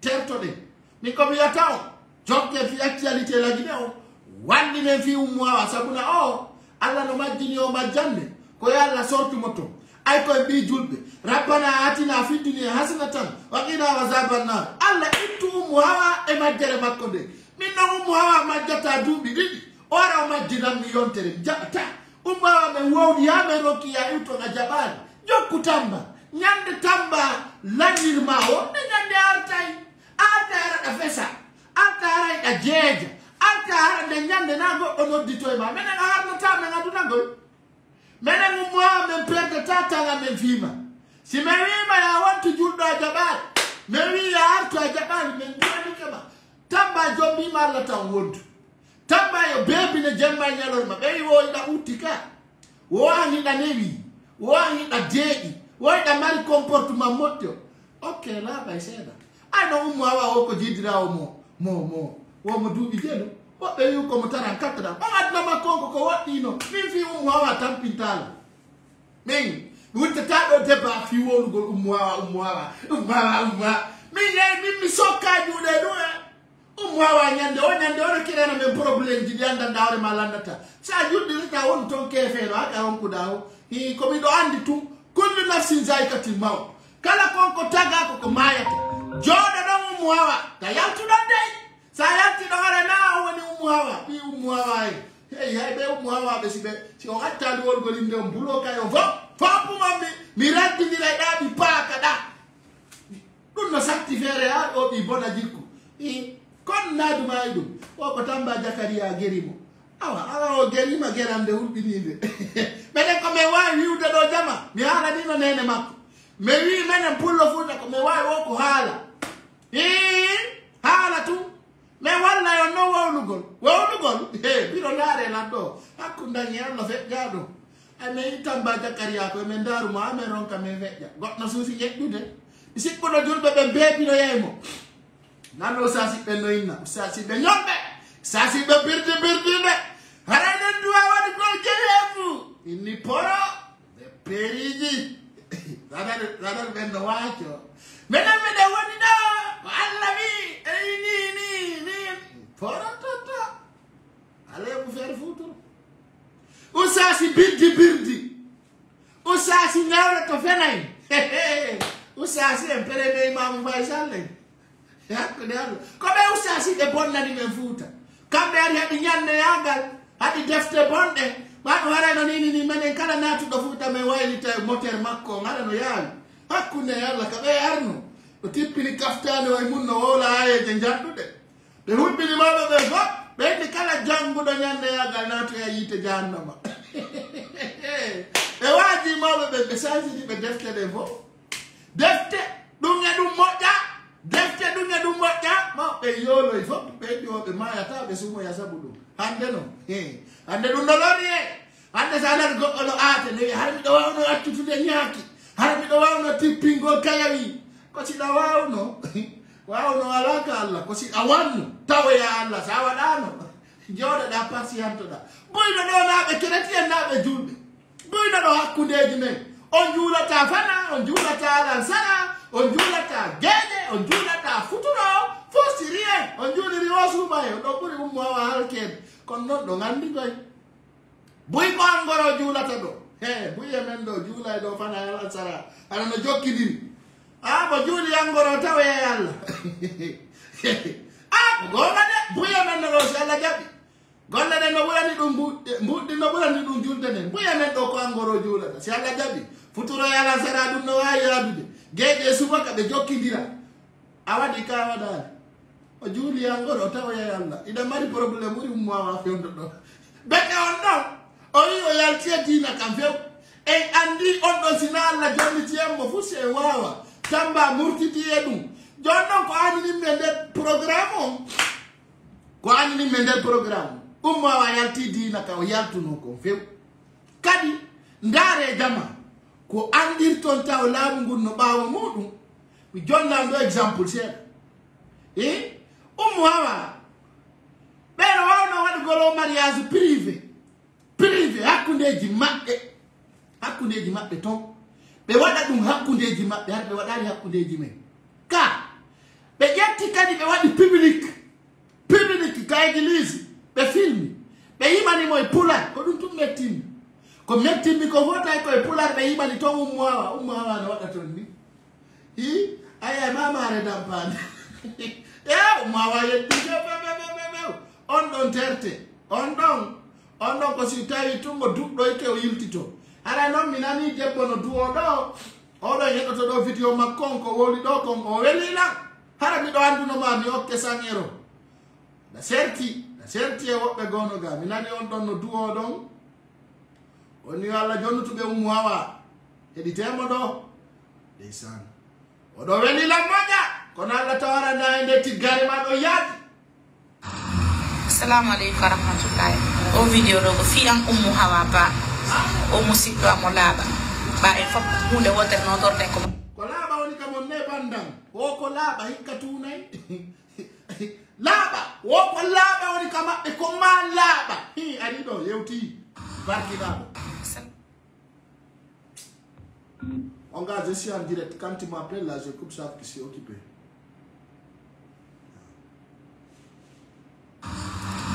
Assalamu alaikum warahmatullahi. O video do ko fi am ummu hawa ba o musikto amolaba ba e fop hunde wote no torte ko ma timmi madina ko timmi madina. C'est pourquoi je me suis permis de m'adresser à toi. Si tawi da andi ko dai wadde yirto lawo ko jokkudano. Si tawi no nga anda hare do tori Allah subhanahu wa ta'ala yalla meme be Allah memu berne ma de yitto ay lawo. Hare ya andi tu nene ma no ani. Nene ma jara mo wulli menen kadi me de wulli menen yimbe mabe ba en fo ko timmi majina no torte kala nanda dum do hande no suni wona da debbo e gorko e mawdo e pay ko mo ko ba parce que fo ko yimbe a duano hebugol bénédiction mo e mabe si hay en ante ko a plus forte raison tabax ya sans religion ma ha watta inde mane Esther. Allahu akbar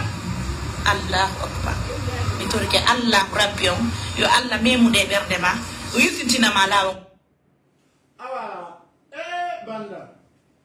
banda ngana no sendo may umwawabe umwawani ko Jésus Christ reni yesomu Jésus Christ ni umwawano bonani ma ko nan da wala dum do o wi yo na o sitte o ala banda o ala bandira o ala bappa o ala kaw o ala musiddo o ala wondijo o ala njatigi o ay goto ittata moydum o may itte moydum lannay mo min non min lannata min ko mi do andi ko oyda jindu dalla tay fotu ay alla wadi mi yetta tum mi andite min ko der wotere mi yetta neddo mi andita mo asi woni duubi temede umma wi on tertom wo haja ka monta haje makko o dampini ene makko ko non bedo ay alla ndara me fi umma wanani umma wo kanko yalti e société o few wara kala ko wowla kanko accu makko ala Allahu akbar no hammi honno jama enge bi golle o aduna men woni continent hulbinido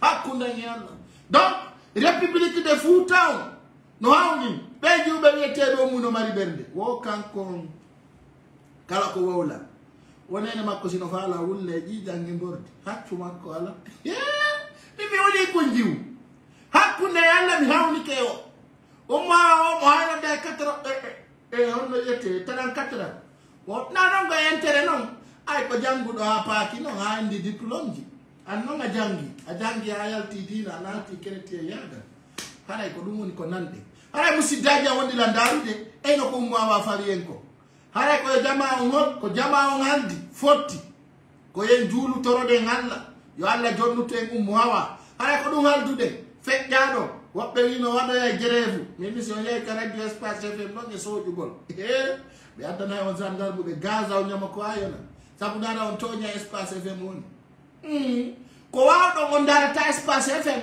on wonanta ko ɓe wonani ko ɗon la wonani o kono yawgol wiya grève ay toon so grève wi toon ha on bonni toon goɗɗum kala nangaɗo ɗon hara allah fawima ko yoɓete anda Tamba Jakaria jeyɗo ɗon o jeyaɗo haray noon ancien vidéo no yalti ɗo ɓe yo Tamba Jakaria no beeɓina ko fenade de iɗon monanimo kono o vidéo ɗo ko ancien ndu kafiriru ɓooy koɓe faala ndu warde lagide par ce que ono murtidi e rewɓe buy Tamba Jakaria ono murtini jiwoye buy e nder lagine fo no andi jikku makko ngu busi no andirimo ɗum murtingol jiwɓe yimɓe haray noon o vidéo ɗo na fewnojo ɗon yide o Bonjour. ko oɗo murtini Oumou Hawa Tout a commencé à 2h, je crois précisément autour de 2h00, et ça a pris fin à 2h31 minutes. Parce que lorsque tout s'est calmé, j'ai regardé ma montre, il était 2h31. soyi banki tomboloru ka Oumou Hawa woni a taway giggol landaki mbuuɗi sabuna Tamba ngayna a hettiɗo Oumou Hawa mi anda tun ko Oumou Hawa yiye kumuɗe accude koye direct mi woni mi anda ko Oumou Hawa yiye wona darde na ngari kako fi ko pasteur Tamba la ilaha illallah Muhammad Des gens ont escaladé le mur de 7 coups. Ils sont entrés, des inconnus. Et mon chien est allé là, mort, a commencé à aboyer. Je suis sorti pour voir ce qui se passait. Je suis sorti parce que c'est pas une... Tamba no garda ha moƴƴi e ley konngol CNRD garda ha mi anda tun kon ɗum Oumou Hawa yiye ku daɓɓu darum kanko e FIFA on yimɓe fota mi anda oɗo ari détruisi jiwo men dariɗo jiwo men dariɗo laba Oumou Hawa yiɗo wono faala Oumou Hawa nene Oumou Hawa yiya Oumou Hawa turen ɗum taƴa waɗa law kene Oumou Hawa no hacca e ɗum Oumou Hawa ko jiwu hakka kumbaɓe o kanko nene makko sino faala wulla yapita fof moɓodira wiwata ka Tamba ok meɗen tori Allah yo Allah yawni ittama ka Tamba sabu na sa wali ka Tamba ha Tamba huwete ko Tamba naya huwata ko ɓayen tum ɗin koye mi andani Tamba so ngalida ɓiɓɓe sabu na depuis 2019 addi hande ko an tunne Tamba andi ko jokki an na mere o sansimma religion a sutti ñamugol toti ƴakka ñaari ñaama sulme koma Tamba huwe ɗum ɓe ñamay kose ɓe ñamay ñaari ɓe ñamay sulme o sutti ƴakko sulme wonta musulma sulme hakkude e Allah o sutti ƴakko sulme ƴakko ñaari ƴakka nayi har muɗum ko hirsira ka hoƴƴudu ñamay ko ñaami o huway ko huwi o ɓe ñamminde o ɓe ñamminimo duuɓi ɗiɗi ɓe ñamminamo kose ɓe ñamminamo teewi babbi ɓe ñamminamo ñaameteji tawɗi julɗo ñamata hatta o waɗa ko waɗi o koma o waɗa ko waɗi o ɓe watta ɗo o ko ɓe lingire o ko ɓe waɗi huwodiral ngal e howre muradu ɗum a Oumou Hawa ta nannaki awa ya Allah ya laaɓal Tamba si tawi komi ɓiɗɗo haɗa komi carcarɗo an e Oumou Hawa o wondata e lebbi joyi laaɓuɗi haɗa goɗɗo e mon beebinaari goɗɗo vrai siko eta aretata ɗum Tamba o aretetaki jama no hawni sayon no hawni musidɓe am wonɓe landaru de haɗa ɗon andi mi jogitike on ɗo moƴƴa ay tunnayi wonɗo lan andi sago mum koyen wonɗo tum haɗa o émission ka Paykou Sary TV ɗo ko émission marɗo doole émission weltoraɗo émission tawɗo hino mari puissance e république de Laguinée o haɗa jama la weltani o fi ko sendi ko ton ko surtout o min partage chaque jour vraiment je suis très content de vous très content de vos réactions Ara don ande sai gidin fo buy falete ata ku de la buy ka de lando atta ni jabo o gandi hande la weltani Allah weltani nene jara neɗɗo si heɓi succès e nder hitande ñande huɓɓinda o ko fanɗi o 1000 personnes darete inno alhamdulillah ɓura fo dole wana hunde tawore ko éternel wana ko luttata ko tawata ko ha seeɗa donc c'est une expérience tranquille aussi minna on kadi onon ɓe ala ɓen Facebook e on wawi men darirde kadi telen ka plateforme YouTube so yaari ton kadi on wawa yiwgol ɗi vidéo ji ɗo après 1 heure de temps on wawa ɗi darirgol ton onon ɓe ala ɓen Facebook fiyo wawu humpitagol ko feƴƴata kon lagine boy non no ga ande mi haalanno minni buy nani hande Facebook no yoɓa mbuuɗi wana fo Facebook yoɓata ko ɗum kadi jama on doit famude on andi min non jama on buy sansade stratégie parce que buy nodday ɗo wiya kañum no faala udutude page Facebook no faala waɗugol ɗum e ɗum hara ɓe anda wana no yarata sabuna sa anda ko ya landu donc sikki nani tout Facebook yoɓay Facebook namo kala yoɓata de Facebook wanamo kala yoɓata ɓe yoɓa woɓɓe acca woɓɓe donc ɗum noon kadi koye jama on faamu na fo yoɓete si fo yoɓama allo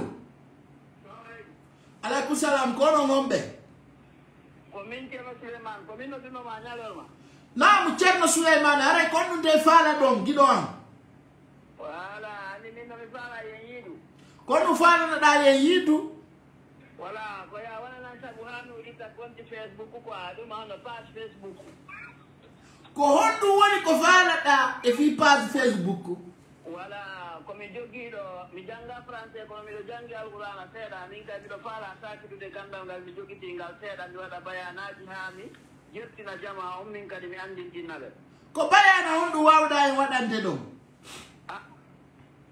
bayana honɗum wono kami wonɗo ni na de ka wona ɗon kaka wonɗa ɗon joni si kefeɗo jombi julɗo ko honɗum e bayana duwa ɗo miɗo wawi ngaddande ɗo ayeji qur'ana seeɗa andintinnama mi yewta en fi hadis nelaɗo ko maaki seeɗa mi andintinna e wallahi o moɗo kono mi wonno ɗaɓɓude namu minen komin faala andude si kefeɗo jombi julɗo ko honɗum duwa waɗede minen ko ɗum fewndini hay ko bayana falɗo men waɗande dagatako ka kefeero jomba julɗo ɗum ɗon kam dagatako i koye dalil hombo ɗum windi na koye dalil hombo dalil mi landi dalil ista hombo ko honto ƴettuɗon ɗum koye aya hombo walla koye ɓuranare honde e si tawi koye deftere honde ƴettuɗon ɗum wora noon men ko hombo watti wadde ɗum ko ka alqur'ana ade ƴetti ɗum bagge on ɗi kadi bisaɗa meeɗa yiide meeɗa nande koye juuɗe o ɗo ummo hawa ba nani ɗum ton to na ɗum men landi komin landi on ko dalil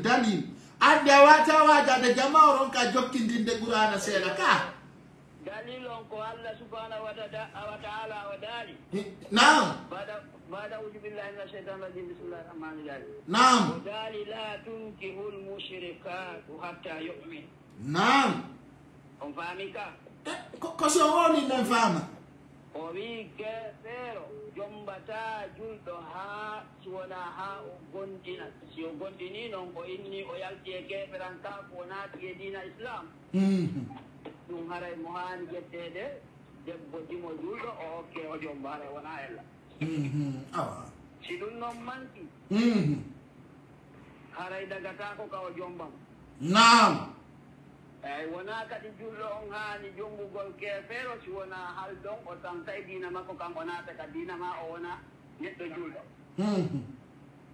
eyyi ko noon Allah subhanahu wa taala daali awa si keretien ɓe ɗiɗo noon jombidiri oya Esther oya Tamba wiɗo mini si keretien ɗiɗo jombidiri si keretienjo jombi julɗo si keretienjo jombi keretienjo keretienjo jombi julɗo koye dewgal ngal hele wona ko ɗuuɗi joni noon si imamujo noon wowlata gonga haray kon noon ɗon ɗo waɗirede ke qur'ana non on ɗon haray wona o imamu haray ko bandi i dalil on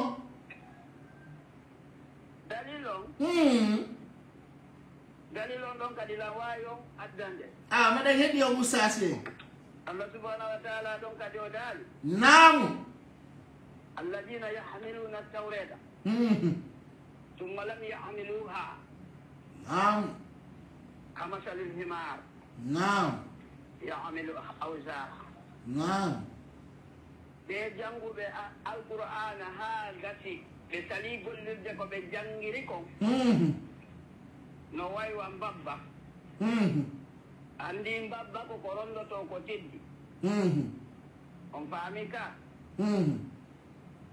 ha Allah subhanahu wa ta'ala o dali kadi faman lam yahkumu bima anzala Allah fa ulaika humul zalimun mo ñaawiraali kala mo ñaawiraali no Allah subhanahu wa ta'ala jippiniri noon alqur'ana ka alqur'ana ñaawoore nde aray ɓen kañum kadi kaka tooñooɓe ɓe jeya tooñooɓen noon wa ma lizalimina min ancharin tooñoowo Allah wi o mara ballo aduna e laaka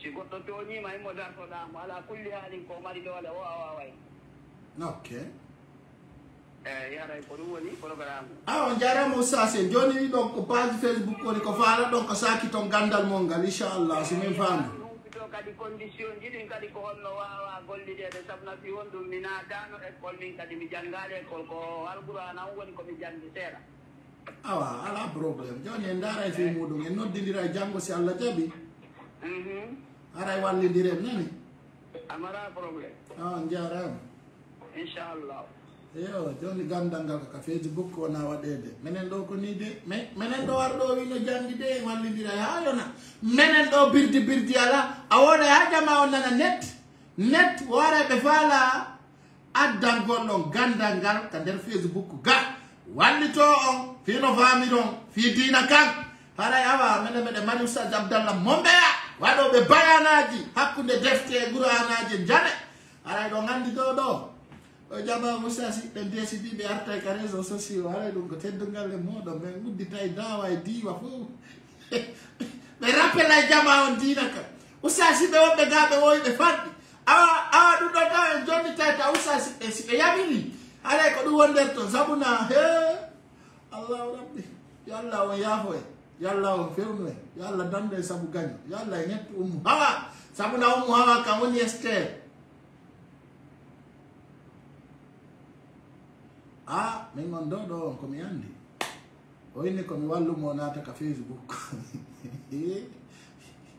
allahu akbar jama haji no fokkiti takon ɗum maître Amadou Bella addani miɗo acci tan gaynoya ɗo mi heɗito